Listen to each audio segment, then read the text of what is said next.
இல்ல மக்களே, இந்த வீடியோல ஒரு சூப்பரான யூஸ்ஃபுல்லான ஒரு வெப்சைட் பத்தி தான் பார்க்க போறோம். அந்த வெப்சைட் பார்க்கறதுக்கு முன்னாடி எங்க யூடியூப் சேனல் சப்ஸ்கிரைப் பண்ணாம மறக்காம சப்ஸ்கிரைப் பண்ணிக்கோங்க. வாங்க வீடியோக்குள்ள போகலாம். டிஸ்கிரிப்ஷனுக்கு லிங்கை கிளிக் பண்ணி இந்த வெப்சைட்குள்ள வந்துருங்க. இந்த வெப்சைட்ல வந்ததுக்கப்புறம் பார்த்தீங்கன்னா இன்டர்ஃபேஸ் இந்த மாதிரி தான் இருக்கும். இந்த வெப்சைட் நேம் பார்த்தீங்கன்னா எல்லோ பிடிஎஃப். இந்த வெப்சைட் யூஸ் பண்ணி பிடிஎஃப்ல மல்டிபிள் ப்ராசஸ் பண்ணலாம். என்னென்ன ப்ராசஸ் பண்ணலாம் பார்க்கலாம். ஃபர்ஸ்ட் இருக்க ஆப்ஷன் பார்த்தீங்கன்னா மெர்ஜ் பிடிஎஃப். இதை வந்து கிளிக் பண்ணிக்கிறேன். கிளிக் பண்ணதுக்கப்புறம் பார்த்தீங்கன்னா செலக்ட் பிடிஎஃப்னு கேட்குது. நான் வந்து ஒரு பிடிஎஃப் வந்து செலக்ட் பண்ணிக்கிறேன். எக்ஸாம்பிள் பார்த்தீங்கன்னா இந்த சாம்பிள் கம்ப்ரஷன் இருக்குது, அதை வந்து செலக்ட் பண்ணிக்கிறேன். அதுக்கப்புறம் பார்த்தீங்கன்னா உங்களுக்கு எந்த பிடிஎஃப் வந்து மெர்ஜ் பண்ணணுமோ அதை வந்து நீங்கள் செலக்ட் பண்ணணும். இந்த ப்ளஸ் ஐக்கன் இருக்கு பாருங்க, அதை வந்து கிளிக் பண்ணிக்கோங்க. கிளிக் பண்ணதுக்கப்புறம் பார்த்தீங்கன்னா டிரைவ்க்குள்ள வந்துடும். அதில் வந்து இன்னொரு பிடிஎஃப் வந்து செலக்ட் பண்ணிக்கோங்க. செலக்ட் பண்ணிட்டு மெர்ஜ் பிடிஎஃப் இருக்கு பாருங்க, அதை கொடுத்தா போதும், ரெண்டு பிடிஎஃப்பும் மெர்ஜ் ஆயிரும். இப்போ வந்து இந்த மெர்ஜ் ஆன பிடிஎஃப் வந்து நீங்கள் வந்து டவுன்லோட் பண்ணிக்கலாம். அண்ட் வாங்க செகண்ட் ஆப்ஷன் பார்க்கலாம். செகண்ட் ஆப்ஷன் பார்த்தீங்கன்னா ஸ்ப்ளிட் பிடிஎஃப். இந்த ஆப்ஷன் எதுக்கு யூஸ் ஆகுதுன்னா ஒரு பிடிஎஃப் வந்து நம்ம ரெண்டாக வந்து கன்வெர்ட் பண்ணிக்கலாம். இந்த ஆப்ஷன் வந்து கிளிக் பண்ணிக்கிறேன். கிளிக் பண்ணதுக்கப்புறம் செலக்ட் பிடிஎஃப்னு ஒரு ஆப்ஷன் வரும். இதை கொடுத்து உங்களோட பிடிஎஃப் வந்து செலக்ட் பண்ணிக்கோங்க. எக்ஸாம்பிள் பார்த்தீங்கன்னா ஐ லவ் பிடிஎஃப் மெர்ஜ்னு இருக்கு பாருங்க, அதை வந்து கிளிக் பண்ணிக்கிறேன். செலக்ட் பண்ணதுக்கப்புறம் பார்த்தீங்கன்னா அந்த பிடிஎஃப்ல ரெண்டு பேஜ் தான் இருக்குது. நான் வந்து பேஜ் 1 அண்ட் பேஜ் 2 வந்து தனி பிடிஎஃபாக மாற்றணும்னா ஸ்ப்ளிட் பிடிஎஃப்னு கீழே ஒரு ஆப்ஷன் இருக்கும். அதை கிளிக் பண்ணால் போதும், செப்பரேட் பிடிஎஃபாக கன்வெர்ட் பண்ணி தந்துடும். இப்போ வந்து நான் கிளிக் பண்ணுறேன். கிளிக் பண்ணதுக்கப்புறம் பார்த்தீங்கன்னா டவுன்லோட் ஸ்ப்ளிட் பிடிஎஃப் இருக்குது. அதை கிளிக் பண்ணால் போதும், ரெண்டு பிடிஎஃபாக டவுன்லோட் ஆயிரும். அண்ட் தேர்ட் ஆப்ஷன் பார்த்தீங்கன்னா கம்ப்ரஸ் பிடிஎஃப்னு ஒரு ஆப்ஷன் இருக்கும். அதை கிளிக் பண்ணி நீங்கள் வந்து உங்களோட பிடிஎஃப் வந்து கம்ப்ரஸ் பண்ணிக்கலாம். எக்ஸாம்பிள் வந்து நான் வந்து கிளிக் பண்ணி ஒரு பிடிஎஃப் வந்து செலக்ட் பண்ணிக்கிறேன்.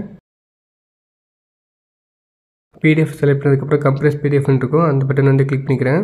கிளிக் பண்ணதுக்கப்புறம் பார்த்தீங்கன்னா கம்ப்ரஸ் பண்ணி அதுவே தந்துடும். இந்த பிடிஎஃபோட ஒரிஜினல் சைஸ் பார்த்தீங்கன்னா 34 KB, பட் இது கம்ப்ரஸ் பண்ணி 21 KB தந்திருக்கு. அதுக்கப்புறம் இதுக்கு ஆப்ஷன்ஸ் பார்த்தீங்கன்னா பிடிஎஃப் டு வேர்ட். நீங்கள் வந்து பிடிஎஃப் ஃபார்மேட்லேருந்து வேர்ட் ஃபார்மேட்டாக கன்வெர்ட் பண்ணிக்கலாம். தென் பார்த்தீங்கன்னா PDF to PowerPoint, PDF to Excel, Word to PDF, PowerPoint to PDF, Excel to PDF, edit PDF, PDF to JPG, JPG to PDF, sign PDF, watermark, rotate PDF, HTML to PDF, unlock PDF, protect PDF, organise PDF, PDF to PDF A, repair PDF, page number, scan to PDF, OCR PDF, redact PDF, இந்த மாதிரி நிறைய options இருக்குது. இதில் வந்து உங்களுக்கு எந்த option வேணுமோ அந்த ஆப்ஷனை கிளிக் பண்ணி நீங்கள் யூஸ் பண்ணிக்கலாம். நீங்கள் வந்து பிடிஎஃப் ஃபார்மேட்லேருந்து வேர்ட் ஃபார்மேட் வந்து மாற்றணும்னு நினச்சிங்கன்னா பிடிஎஃப் டு வேர்டுன்னு ஒரு ஆப்ஷன் இருக்கும், அந்த ஆப்ஷனை கிளிக் பண்ணி நீங்கள் மாற்றிக்கலாம். சொல்லப்போனால் பிடிஎஃப்ல ப்ராசஸ் பண்ணுற எல்லா ஆப்ஷன்ஸும் இருக்குது. இந்த வெப்சைட் வந்து உங்களுக்கு ரொம்பவே யூஸ்ஃபுல்லாக இருக்கும். நீங்கள் வந்து உங்களோட பிடிஎஃப்ல வந்து பேஜ் நம்பர் மட்டும் ஆட் பண்ணணும்னு நினச்சிங்கன்னா பேஜ் நம்பர் ஒரு ஆப்ஷன் இருக்கும், அதை கிளிக் பண்ணி நீங்கள் ஆட் பண்ணிக்கலாம். அதுக்கப்புறம் பார்த்தீங்கன்னா ஒரு HTML பேஜ் இருக்குது, அதை வந்து நீங்கள் பிடிஎஃபாக மாற்றணும்னா HTML டு பிடிஎஃப்னு இருக்குது, அதை கிளிக் பண்ணி கூட நீங்கள் மாற்றிக்கலாம். எக்ஸாம்பிள் பார்த்தீங்கன்னா நான் HTML டு பிடிஎஃப் வந்து கிளிக் பண்ணிக்கிறேன். கிளிக் பண்ணதுக்கப்புறம் பார்த்தீங்கன்னா ஆட் HTML ஒரு பட்டன் இருக்கும், அதை வந்து கிளிக் பண்ணிக்கிறேன்.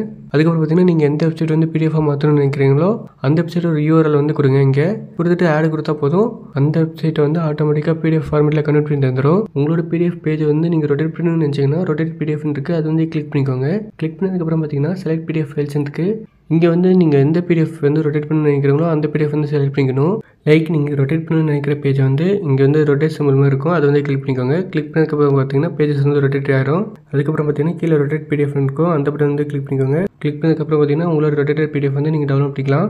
நீங்கள் வந்து PDF to image, image to பிடிஎஃபாக கூட கன்வெர்ட் பண்ணிக்கலாம். அதுக்கு இந்த வெப்சைட்டில் வந்து ஆப்ஷன்ஸ் வந்து இருக்குது. நீங்கள் வந்து பிடிஎஃப் வந்து இமேஜாக கன்வெர்ட் பண்ணணும்னா பிடிஎஃப் டு ஜேபிஜின்னு ஒரு ஆப்ஷன் இருக்குது. ஒருவேளை நீங்கள் இமேஜை வந்து பிடிஎஃபாக கன்வெர்ட் பண்ணணும்னா ஜேபிஜி டு பிடிஎஃப்னு ஒரு ஆப்ஷனும் இருக்குது.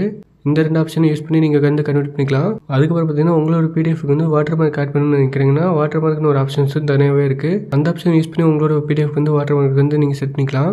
இந்த ஆப்ஷன்ஸில் யூஸ் பண்ணி பார்த்துட்டு மறக்காமல் கமெண்ட் பண்ணுங்கள். அவ்வளோதான் மக்களே இந்த வீடியோ உங்களுக்கு யூஸ்ஃபுல்லாக இருந்தால் மறக்காமல் லைக் பண்ணுங்கள், உங்கள் ஃப்ரெண்ட்ஸ்க்கு ஷேர் பண்ணுங்கள். தேங்க்யூ மக்களே.